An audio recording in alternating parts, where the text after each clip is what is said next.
Alright, so this is my commentary for the new strats involved in this stage. So, I've done a lot of research on all of the main story routes, not as much the Gaiden routes, and a bunch of just strats overall in this game. And the long and short of it is this stage was losing the most time in the run, because it's an auto-scroller effectively. You proceed to wait for, you either kill all the enemies, which is the currently used strat, or you let the bases be destroyed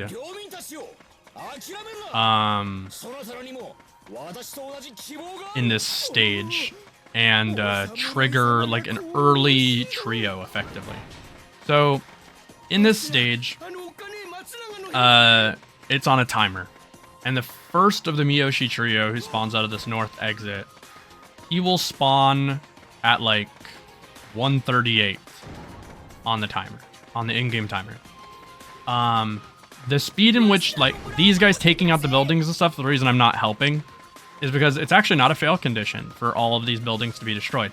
And in fact causes the second of the Miyoshi trio in this exit to spawn faster. This is what saves the majority of the time, is the fact that when all bases are destroyed, it triggers, it skips the spawning of these major guys right here, after it would hit the 220 trigger. So the game will check, at almost like a failsafe, at 220 to see if it needs to spawn more of these guys, but if at 220 there are no bases left, the game will instead spawn the second of the Miyoshi trio and the third, starting at 240 basically. He can spawn a little bit earlier for other reasons, but that's the gist of it.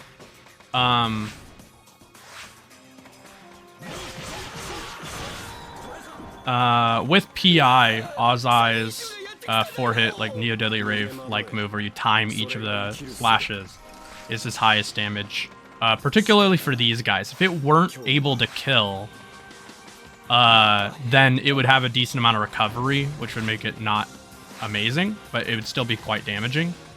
But in this context, it one-shots all of them with one 4-hit string. And the third brother actually has slightly more HP than the others. So about 10 seconds after these guys walk, he will spawn. You can kill many of the like ads on this stage. I Sengoku drive cancel that end lag just to get over here to prepare a little bit faster. I took a lot of damage, so this might actually have shortened duration of this, or took a bit of damage. And so you want to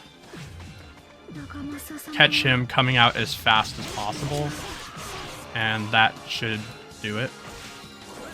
And that's basically the strategy for the stage. After a certain amount of time, basically his death animation will finish and he will die there. 246 isn't the best. You can get a 245 or 244 maybe, is like the tightest. I got a 245 before this, but it was uncommentated and unrecorded. But that's the overall strategy for the stage. So the important things to note are there are some benefits to taking out gate guards because it'll stop the flooding spawn of enemies. But when you do, it can matter a little bit because they might pop a system dialogue, but you're actually waiting for a dialogue to finish for them to walk out of the spawner. So if you're going to kill them, I would say to kill them during the lapse in time after the initial spawn. So like the initial guys will walk in, spawn, it'll tell you have to defend the bases, and then it'll be a period of time where nobody's talking.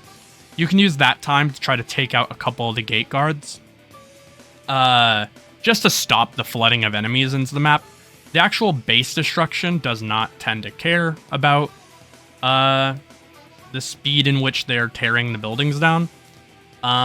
Is not really influenced by that. It's just influenced by the mace guys triggering an attack, but it doesn't actually care even about them attacking. It's just like a timer for when they walk over. There's a timer that basically plays for each one of them that are standing next to it, and that just deals damage on an interval.